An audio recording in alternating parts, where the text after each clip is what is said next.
Welcome. If you wanna use one hand mode on the Xiaomi Redmi Note 6 Pro, for the first enter the settings, then move to the additional settings, and right now we have to enter the one hand mode.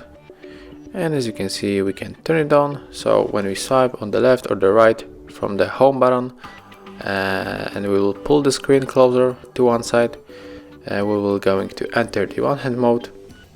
And also we can adjust here the size of your one hand mode. I will stay with this default on the 4 inches. So right now, as you can see, we have to do the same thing that is going on like on this image. So let's start. And now we are on the left side of the screen. If you wanna close it, I mean just exit, click on the area outside this one hand mode.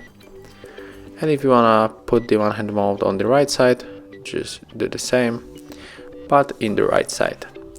And this is how it looks on the Xiaomi Redmi Note 6 Pro. Thank you for watching. Leave thumbs ups, comments, and subscribe to our channel.